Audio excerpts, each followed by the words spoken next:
baller. I'm Sonya. And I'm Al, and as you've probably noticed, we are not at King's Comics today. We are not. We ventured out into the world and found ourselves at Sydney Supanova. It's amazing here. It's so exciting. We've got our Lovesac to relax on. We're going to be doing some reviews. We've got American Vampire, Lord of Nightmares, and we've got Untold Tales of the Punisher.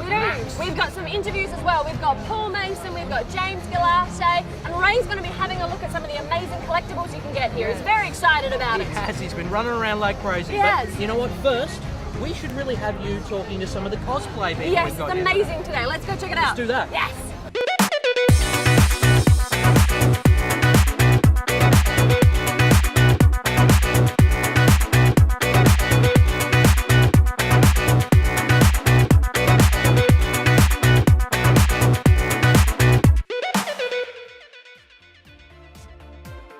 Okay, one of the best things about coming to a place like Supanova is checking out all the amazing cosplay that happens. And I happen to have three of some of the best cosplay that I've ever seen. I've got Jill, Varia and Beck. Hey guys, how you doing? Welcome to Kapow. Thank you. Thanks for joining us on the show. Now, we just want to know a little bit about this cosplay thing that you do. So tell me, why do you decide to do this every year? Every year I enjoy doing cosplay just because it really breaks down that barrier between meeting new people. They feel like they can really come up and really get involved with you without that awkwardness. Awesome. I think I enjoy the craft, actually being creative and making something with my own two hands, and then getting to wear that out at a convention and meeting people and getting a good reaction from it. It's a lot of fun. Yeah, and it's a great way to hang out with your friends all dressed as fun characters and socialising and getting fun photos together that you wouldn't normally have. So you guys obviously really love doing this, but what makes a really good cosplay costume? Loving the character. Loving the character? Nice. Having the passion to put in enough effort that you want to portray that character correctly as well. I think also if you think about also the way that you are, the way that you're built, if you think about something that suits you and matches you, it'll really push that character home. And so what kind of advice would you give to somebody who maybe has never done this before but really wants to get into it? Like, how would they do that? Definitely just have fun with it. Seriously, just enjoy what you're doing. It's all about the fun. It's not about anything else. Probably start with a simple costume, try to learn a few new skills with the sewing, definitely try and go to some classes maybe, just to learn how to sew first. And don't be afraid to talk to other people. We're really nice. We're not scary at all. Now you guys all have Facebook pages as well that people can follow along and get new tips about the cosplay and stuff. Thank you so much for coming on to Kapow. You look amazing. Enjoy the rest of the con, and I'm sure we'll see you around. Thank you so much. Alright, so we're going to be interviewing now Paul Mason. So Paul, thank you so much for being on the show. Thank you very much for having me, I appreciate it. It's a pleasure, it's a pleasure. Now, look, we'd like to start off, if you can just give us a bit of a story on your background, how you kind of got into comics. Okay, well, I used to live on the Central Coast, and I did a bit of work for a small, outfit that were doing a bit of Aussie comic work. Did that for a couple of years, but I never really got a chance to get into my own sort of comic book stuff until I moved up to Queensland and studied at the Queensland College of Art. Okay. So I did a Bachelor of Animation there, and for my honours degree, I wanted to do something that was, I like Stan Lee and Jack Kirby comics, so I wanted to research that sort of thing. Okay, so sort of big influences on you? Huge influence, to the point at which my friends' ears are bleeding the amount of times I jibber on about Kirby and Lee and that sort of thing. But my main focus was doing a comic book that was in that sort of realm of the superhero genre, but as you know, it's had its American roots. So I wanted to incorporate Australian stories, Australian characters, a bit of Australian history into it. Okay. So that was my main motivation. So that's what you've been doing with the Soldier Legacy? Yeah, exactly. So I started that. I did that project in 2009, and then 2010 I decided to put the book together and actually hit the con circuit and see the reaction to it. Yeah. And how's the response been so far? Really, really good. I started as a self-publisher. Within maybe 6 months, 7 months, I had Black House Comics come on board and pick up the book. Yep. A couple of months after that, I had Yui Insurance do the commercial. Oh yeah. Which was filmed out of King's Comics as well. I love Kings. Yeah. It was my first comic store I went to, so big influence there. And it's been going from strength to strength. So I just did the graphic novel trade, the latest issue. We had a crossover with the character in the Dark Detective Sherlock Holmes series. Okay, nice. Yeah, that was a bit of fun, and just working from there. So. Okay, and look, if you could give us kind of just sort of a post-it note of what Soldier Legacy is about, give us an idea. Well, basically it's two stories in one, okay? It starts with a soldier in 1943. He's in the 9th Division AIF serving in New Guinea. Tragedy happens to him, of course. You basically find out the reasons why he decides to become somewhat of a vigilante in the jungle. Okay. Bit of a homage to the Phantom there.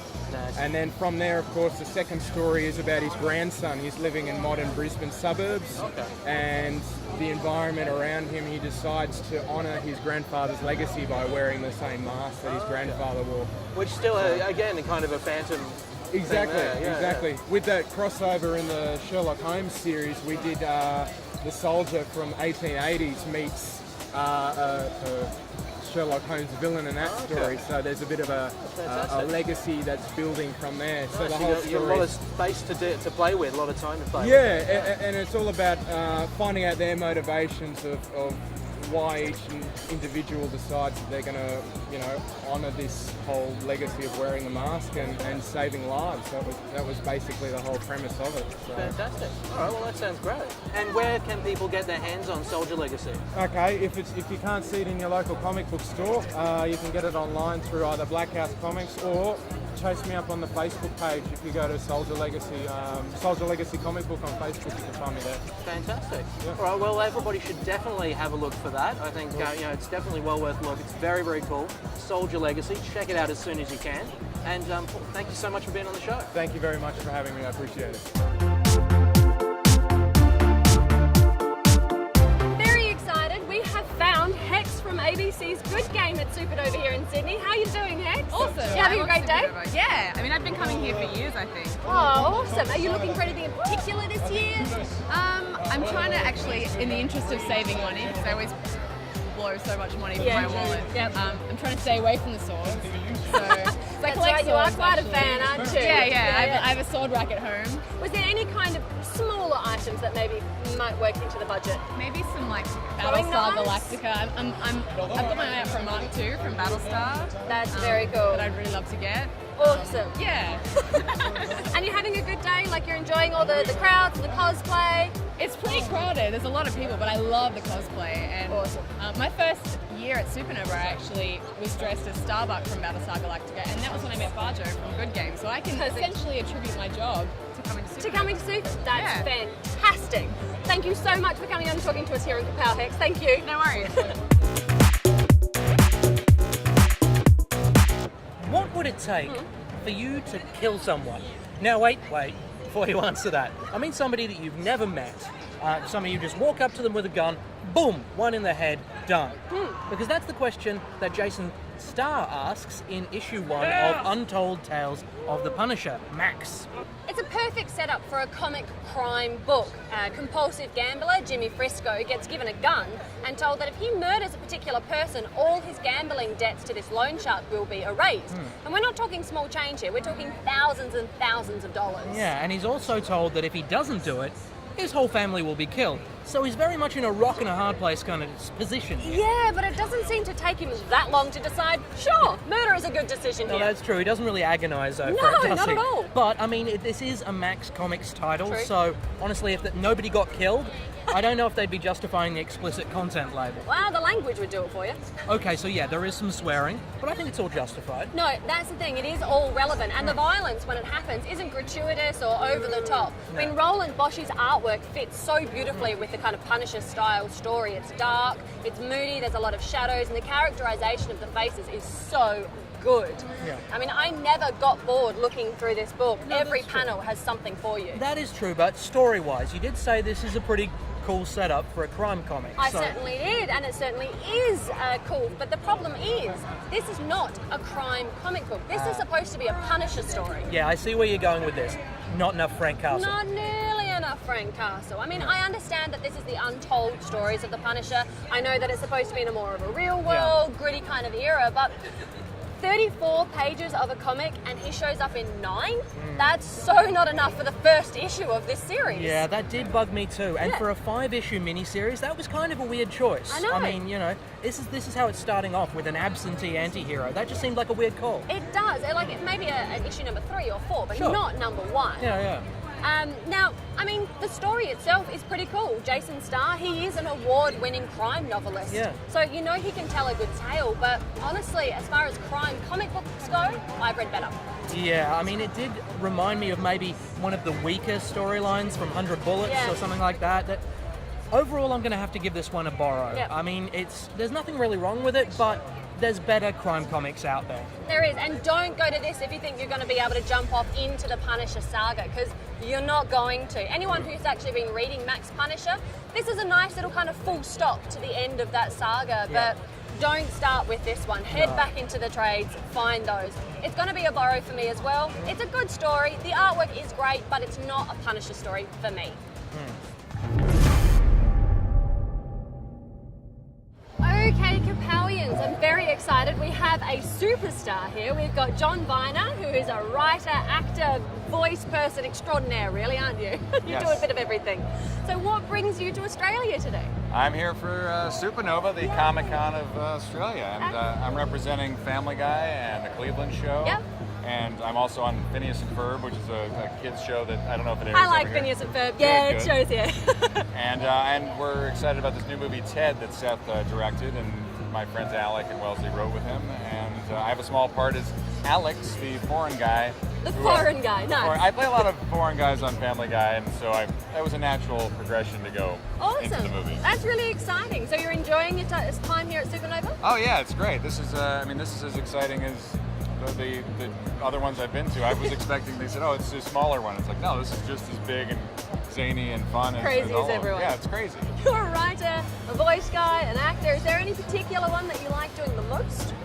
I don't think there's any one in particular. My favorite thing is actually when you meld them. So if you're in a room and you're pitching, I always think of like Monty Python as the perfect example of. I love Monty Python. Yeah. You want a group of people who are writing and acting and doing every part, and then I used to be in a sketch group, and this is sort of the outgrowth of that, is working a show like Family Guy where you can pitch in the room, they like a voice, and now you're on television. That's pretty cool. Now, things like Family Guy and the Cleveland show, they're obviously a little bit more towards an adult audience, which we've seen a lot of with a lot of animation. Do you have any thoughts of why that's kind of gone more into the adult realm? Yeah, nobody wants to grow up anymore. That's all it is. I think there's always been a market for it, and just it's never been tapped into. In the same way that I play Halo way more than I should for a person who can drive or is of age. Nothing wrong with that, it's fine. Yeah, I mean, I play too many games. Yep. And it's just, I think it's an evolution of people not rejecting these things the way they did when they were younger, or when our parents' generation was around. That's cool. Now, for any of our younger viewers out there who are interested in getting into writing or voice work or anything, do you have Back any off, advice? I'm doing it. Apart from that, yes. do you have any advice for them? It's the simple advice of just get out there and make something yourself. You can't really wait for it. I remember when I was trying to get a writing job, people basically said, well, what have you written? And I go, well, I'm working on this. Like, no, what have you done? So, it's just forcing your own hand. I shot shorts that I've had in Sundance, and I do a lot of things on the outside. I wrote a video game for Sean White. I mean, you do everything. But it's stay busy, and weirdly, I never thought I'd get into voice acting, but because I was writing, you get into voice acting. Through. So yeah, you find that the thing that you want comes through the back door a lot of times. Now, being at a comic convention like this, one question must be asked: who is your favorite comic book character? Now, this is a serious question. Serious question. Can it be Jughead? Absolutely, it can. Okay, why then not? it's Jughead. Excellent. Thank you so much for joining us on Kapow today, John. It has been an absolute pleasure. We're very excited to have you here, and enjoy your time in Australia. I am having fun so far. Excellent. Thank you. Okay guys, one of the great things about something like Supanova is that it's an awesome opportunity to pick up some of those collectibles you might have missed during the year, or find something very new. So I'm about to go and have a look at something I have kept my eye on and also perhaps find something that I've never seen before. Come on, let's go.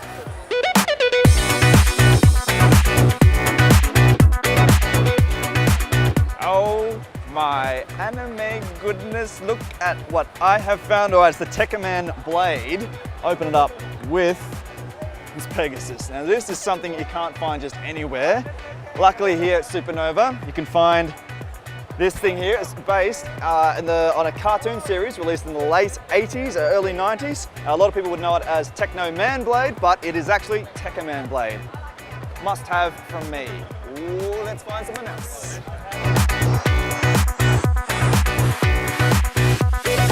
Oh yeah, this is what I'm talking about, premium format figures. Now these are top of the list. What we have here, this is what I wanted to show you, the big chap, the alien big chap.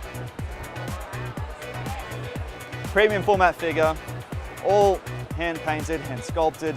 And these things, you can't find them just anywhere. Luckily here at Supanova, we've got something here, the big chap. How high is this thing? I think he stands nearly 20 inches. 20 inches? 20 inches taller. Imagine the glass case, sitting this in your living room, probably scare your kids. Yeah, so this is top shelf material right here, but if you wanted something smaller, and Lord of the Rings fan, you could get something like this as well. Perhaps you're interested in a bust, we've got the Hulk over there. Too much to look at, too much to look at. Let's go find something else. All right, hey, okay, at Supanova you can get a few other things like weaponry. I'm talking about your guns, not anything you could buy anymore since the new laws came in. So you can buy an attachment. These are real attachments, scopes, amazing, and they fit on something like this. Fancy a grenade launcher? Oh yeah, but must have the orange safety cap, otherwise could be mistaken for a real weapon. Or how about something serious? A little heavier, a little heavy duty, just to take down those big suckers. Oh, grenade launcher as well.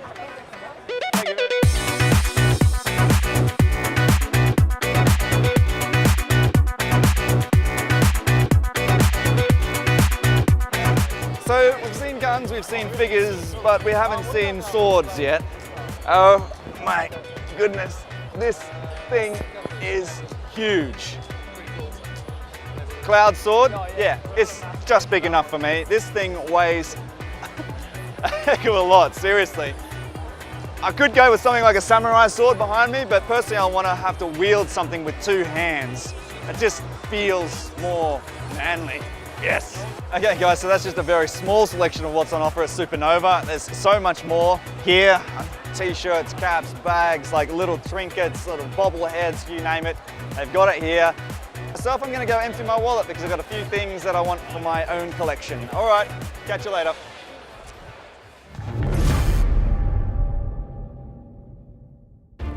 All right, guys, cards on the table. It is with a heavy heart that I admit to you all that I have not been following Scott Snyder's American Vampire series. I know, crazy, because as much as I hate zombies, I love vampires, real bite your face off, suck on your blood, burst into flame with a touch of sunlight, not twinkle like a pixie kind of vampires, you know. Okay, yeah. Nosferatu. We see where you're going with this. Yeah, Lost Vampire. yes, I get real it, ones. I get it. Now, I have to admit as well, I haven't been following American Vampire either, so I mean I'm a bit ashamed of that myself. I mean this is a series that won Best New Series, the Harvey and Eisner Award in 2011. Yeah. So what is wrong with us that we haven't been reading this? I just we read a lot of comics. There's a lot of stuff. There's only so many hours in the day. Anyway, but Mr. Snyder has very kindly given us a fantastic jumping off point into the American Vampire world with American Vampire Lord of Nightmares. We're taking a look at issue number 1. Now, I'm going to wear my heart on my sleeve on this one. Dangerous vampires. Good point, yeah. But the thing is, the only problem I could find with this one is that it didn't go long enough.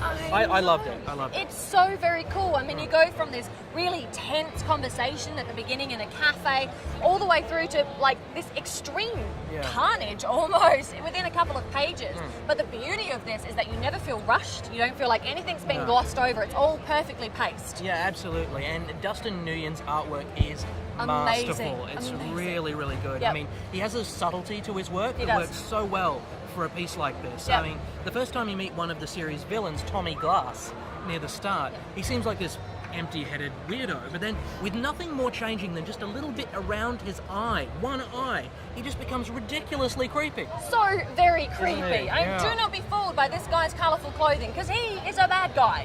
Such a bad guy. Yeah. Now, for those of you who have been following American Vampire, you might recognise one of the leads. It's Felicia Book. Now, she's out hunting an incredibly dangerous vampire that has escaped from the London base of the Vassals of the Morning Star. It's an organisation designed basically to kill vampires. Yeah.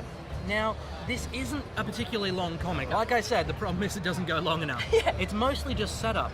But as a setup, I mean, it really made me want to read more. In fact, much so. I couldn't wait for the next issue of Lord of Nightmares. I went out and bought the first trade of American Vampire because I needed more. Absolutely. It is short, but it is so well done. From the exquisite cover art, which quite frankly I would frame on my wall. That's a bad idea. It's kind of creepy, but I would do it.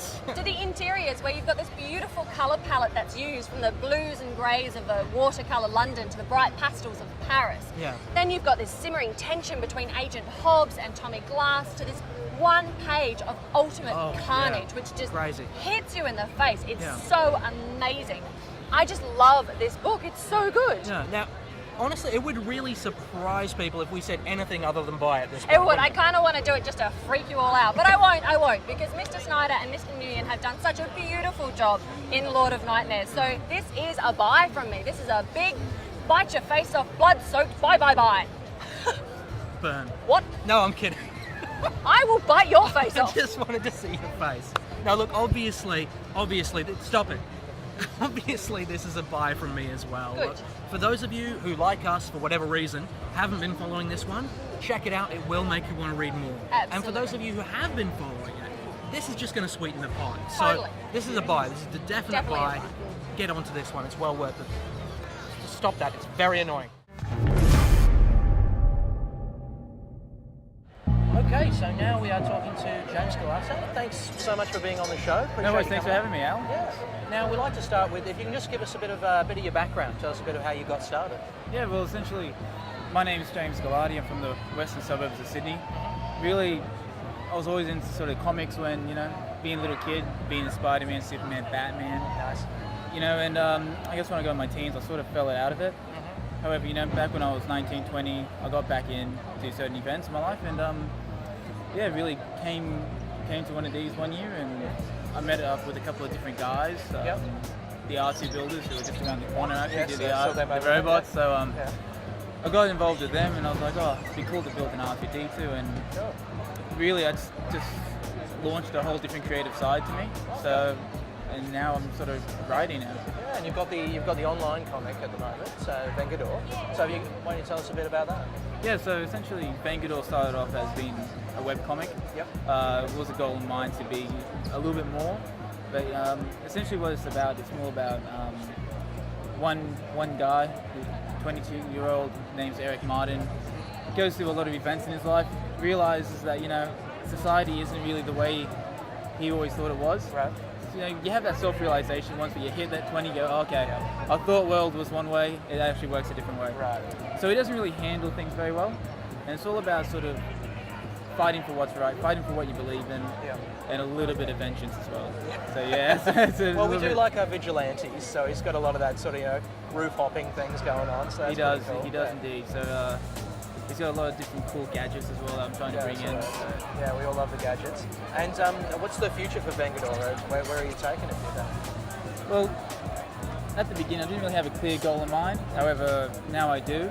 As I mentioned before, good things come in 3. So we're going to have 3 story arcs. Yep. The first main story arc, where we introduce the main protagonist, happens now for issues 4 to 8. And then we're going to see his impact in society, but also on more of a global scale. So that's what I'm building up to. Interesting. And is that the main thing that you're working on at the moment, or is there anything else on the back burner? I've just come to terms with a publishing deal to A&A Books, who are Australian publishers. I'm going to be launching through them a psychological thriller called DID, which will focus on a young girl who develops multiple personalities. So So That sounds interesting. it actually, yeah, it's pretty good. A lot of my friends are worried about me because they go, "So James, you keep writing these really weird, obscure stories? Are you okay?" So Well, you got to make those sacrifices, even if it's your sanity a little bit. yeah, hopefully I come out okay at the end of it. I'm sure you will. Okay, well look, everybody should check this out. Vengador you can see on the website already. Keep an eye out for this new psychological thriller as well. It's a lot of fantastic stuff, so we look forward to seeing more of your work. Thank you so much. And thank you for being on the show. Thank you very much. Have a good one. We have had such an amazing day here at Supanova in Sydney. It's been so cool, but So much cool stuff. we have no more time. That's all we can fit in for this week. Well, you know what? I might just have a little bit of a rest before we get on the train back home. You can't do that. We've got a lot of work to do for the next episode. We're going to look at the Cape and we're going to look at Saga. There are things to be done Yeah, now. but I can do that all from here. Oh, do you want anything while you're resting? Well, actually, yeah. If you could get me like a Batman and maybe a coffee as well, and and some corn chips. Don't forget the corn chip.